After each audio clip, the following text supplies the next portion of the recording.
दोस्तों आप लोग देखे होंगे कि चुंबक के पास में कोई लोहा को लेके जाएंगे तो उसको अपनी ओर खींच लेता है, और चुंबक के पास कोई दूसरा चुंबक लेके जाएंगे तो वो और ताकत के साथ एक दूसरे की ओर चिपकता है या ताकत के साथ एक दूसरे को धकेलता है।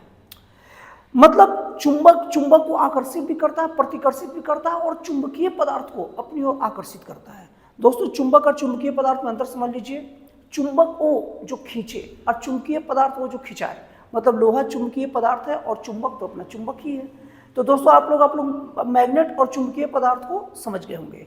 अब हम लोग इस बात को सोचते हैं कि चुंबक में ऐसा क्या चीज होता है भाई जो लोहे को अपनी ओर खींच लेता है या और भी चुंबकीय पदार्थ को अपनी ओर खींच लेता है। इस चीज को समझने के लिए आप एक कॉन्सेप्ट समझिए।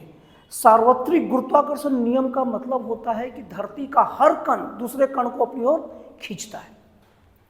इवन एज मैं जो खड़ा हूं, मैं और जो बोर्ड है, ये दोनों एक दूसरे पर बल लगा रहे हैं, या तो आकर्षित कर रहे हैं या तो प्रतिकर्षित कर रहे हैं। लेकिन हम दोनों के बीच में गुरुत्वाकर्षण बल इतना ज्यादा है जिसके सामने हमारा बल एकदम कम है, तो इसलिए पता नहीं चल पा रहा कि हम एक दूसरे पर बल लगा रहे हैं, क्योंकि गुरुत्वाकर्षण सबसे ज्यादा बल से हम लोग को अपनी ओर खींचा है, चिपका कर रखा है। तो उसी तरीके से जो चुंबक जो होते हैं ना, उसके अंदर बहुत सारे कण होते हैं और चुंबकीय पदार्थ में भी कण होते हैं, लेकिन चुंबकीय पदार्थ के जो कण होते हैं ना, वो अव्यवस्थित होते हैं। थोड़ा इधर थोड़ा आगे थोड़ा पीछे, एक व्यवस्था में नहीं होते हैं। तो एक दूसरे पर जब बल भी लगा रहे होते हैं ना, तो वो बल क्या होता है, मतलब न्यूट्रल हो जाता है। मतलब कोई इधर लगा रहा है, कोई इधर लगा रहा है, कुछ काम नहीं हो पाता। ठीक वैसे ही जैसे अगर मान लीजिए कि हम लोगों को रथ को खींचना है या कोई गाड़ी को ढकेलना है, तो एक आदमी आगे से ढकेलेगा, एक आदमी पीछे से, कोई इधर से आए से बाएं से, तो गाड़ी आगे नहीं जाएगा। सब लोग एक लय में व्यवस्थित होकर अगर एक दिशा में ढकेले तो गाड़ी अपने आप आगे ढकलाएगा।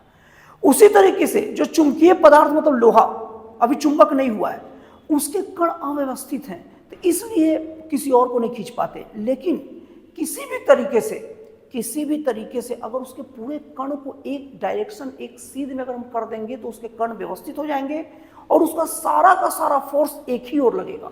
और थोड़ा थोड़ा करके लाखों करोड़ों अरबों कण होते हैं, तो वो थोड़ा थोड़ा करके एक बड़ा फोर्स बना लेते हैं, इसीलिए चुंबकीय पदार्थ को अपनी ओर खींचते हैं। मैं कहना ये चाह रहा हूं कि जो चुंबक होता है, या तो प्राकृतिक कारणों से या तो मानवीय कारणों से, उसके साथ ऐसी घटनाएं घटती हैं जिसमें उसका सारा का सारा जो कण का जो फोर्स है वो एक डायरेक्शन में हो जाता है, और इसीलिए हमको वो मतलब चुंबकीय पदार्थ को अपनी ओर खींचता है। जैसे चुंबक जो होता है उसके जितने जो कण हैं पूरा एक तरफ व्यवस्थित रहते हैं, इसलिए वो चुंबक है और बाकी को अपनी ओर खींचते हैं।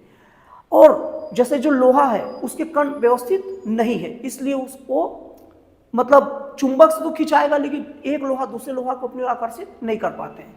मतलब दोस्तों आप समझ गए कि चुंबक वो चीज होते हैं जिसके कण एक तरीके से व्यवस्थित हो जाए। अब इसके कुछ कोई बोलेगा ना कि आप बता रहे हो, आप प्रूफ तो दीजिए, तो प्रूफ मैं दे रहा हूं। एक चुंबक को आप क्या करिए, उसको आप बहुत जोर से पटकिए या उसे बहुत गर्म करिए, तो उसका चुंबकीय जो ताकत छीन हो जाएगा, तो खत्म हो जाएगा। क्यों होगा? क्योंकि जो उसके अंदर के जो कण होते हैं जोर जोर से पीटने पर जो व्यवस्थित होते हैं वो फिर से अव्यवस्थित हो जाते हैं, इसलिए उसका चुंबकत्व कम होगा अथवा खत्म हो जाएगा।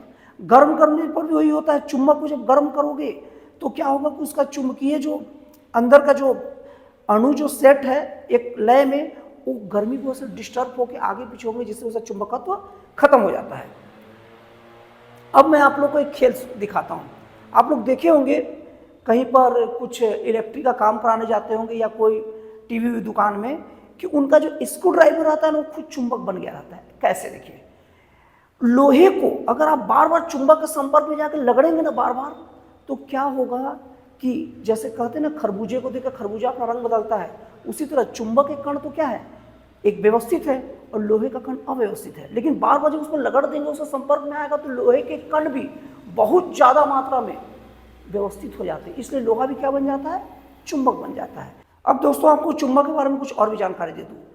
हर चुंबक में एक एन पोल मतलब नॉर्थ पोल और एस पोल मतलब साउथ पोल होता है। कोई भी ऐसा चुंबक हो ही नहीं सकता जिसमें नॉर्थ पोल और साउथ पोल ना हो। और अगर हम किसी तरीके से चुंबक को तोड़ देंगे तो तुरंत जिस जगह से टूटा वहां से एक नॉर्थ पोल और साउथ पोल एक नया क्रिएट हो जाता है। और नॉर्थ पोल हमेशा साउथ पोल को ही आकर्षित करता है और साउथ पोल नॉर्थ पोल को, और सेम जो पोल रहेगा जैसे नॉर्थ नॉर्थ और साउथ साउथ एक दूसरे को प्रतिकर्षित करते हैं। धकेलते हैं। और अब देखिएगा, एक खेल खेलिएगा, कभी भी चुंबक को एक आप खुले में लटका दीजिएगा तो चुंबक हमेशा ना नॉर्थ वाला उत्तर साइड लटकेगा और साउथ वाला दक्षिण साइड लटकेगा। क्यों? क्योंकि हम लोग का जो पृथ्वी है खुद एक चुंबक है जिसका साउथ पोल नॉर्थ की ओर है और नॉर्थ पोल क्या है, साउथ की ओर है। इसीलिए चुंबक क्या है, खुले में लटकाने पर हमेशा उत्तर और दक्षिण में ही लटकता है। अब दूसरा चीज, अब ऐसा क्यों होता है कि नॉर्थ पोल एक दूसरे को प्रतिकर्षित करता है और साउथ पोल भी अपने आप को प्रतिकर्षित करता है, और जबकि उल्टे वाले आकर्षित करते हैं। दोस्तों देखिएगा, जैसे कोई व्यक्ति या कोई ग्रुप किसी एक डायरेक्शन में व्यवस्थित होकर बल लगाएगा और कोई दूसरा जगह भी एक ही डायरेक्शन होकर बल लग रहा है, अगर वो दोनों एक दूसरे के आमने सामने हो जाए तो जाहिर सी बात, तो दोनों एक दूसरे को धकेल के हटाएंगे। तो बस एन मतलब सेम डायरेक्शन होता है, तो इसलिए दोनों एक दूसरे को प्रतिकर्षित कर देता है। और वही उल्टा समझ लीजिए, मान लीजिए कि कोई एक ग्रुप व्यवस्थित होकर एक तरफ बल लगा रहा है और दूसरा ग्रुप भी व्यवस्थित होकर उसी ओर बल लगा रहा है, तो दोनों बहुत ज़्यादा सख्ती से आगे धकेलेंगे। तो यही काम नॉर्थ और साउथ पोल के कारण होता है। तो दोस्तों अब आप लोग को समझ में आ गया होगा कि चुंबक क्यों चुंबकीय पदार्थ जैसे लोहा को अपनी ओर आकर्षित करता है। तो दोस्तों फिर मिलता है अगली वीडियो में एक नए, एक जन कल्याणकारी और एक राष्ट्रवाद प्रेरित नए विचारों के साथ।